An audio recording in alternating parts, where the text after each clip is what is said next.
Welcome back to Turnbull Custom Guns.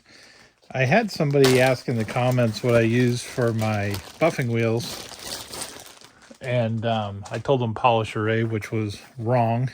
I forgot I had changed somewhere back in COVID times. Brownell stopped carrying polish array, and I started using the satin glow. It seems to work about the same. But the reason why they asked was because they said that my polishing compounds seemed to hold up a little better than theirs on the wheels. One of the reasons why is I think the way I apply the compound.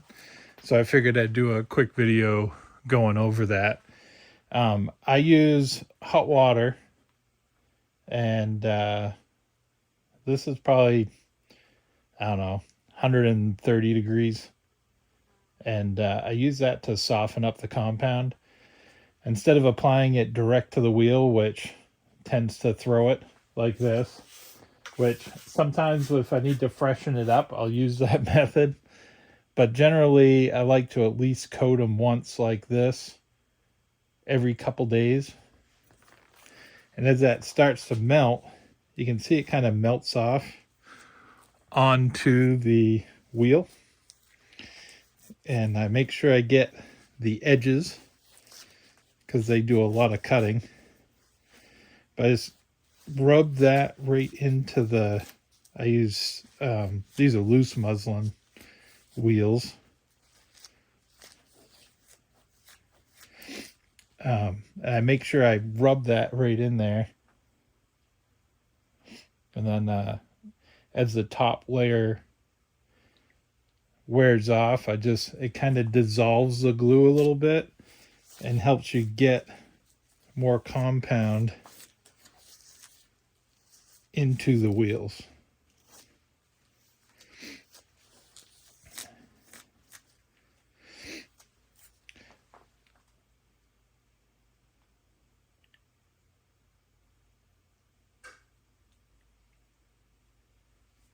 Usually the 150 grit, which is this one, sometimes it's 120. This is usually the hardest one to do. As the grits get finer, they seem to melt a little easier.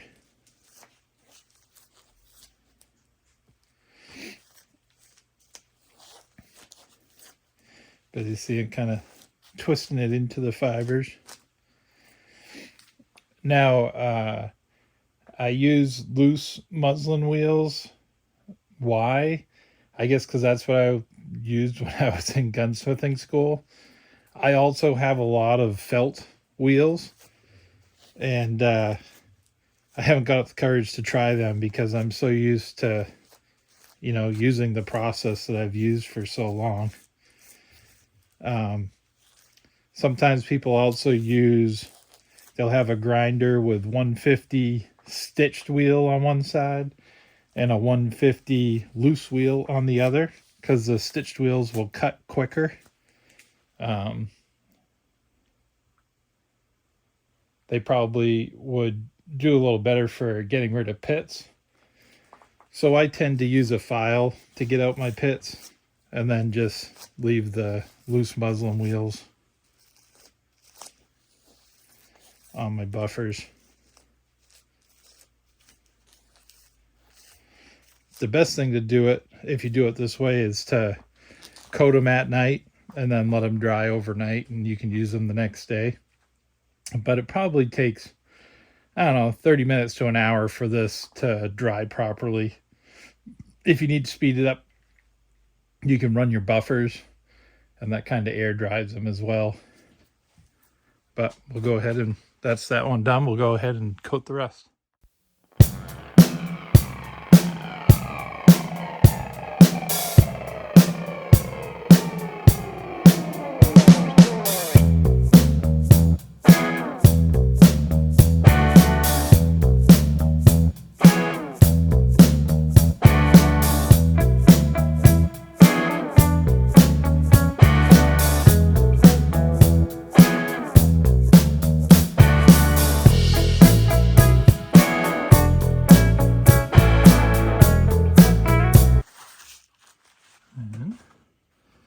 There. This one's all They're all coated, and it makes a pretty hard film.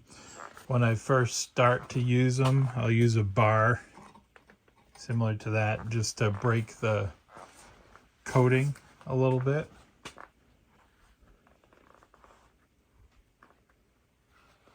And that's how I coat my wheels. Hope that's helpful to you, and we'll see you next time.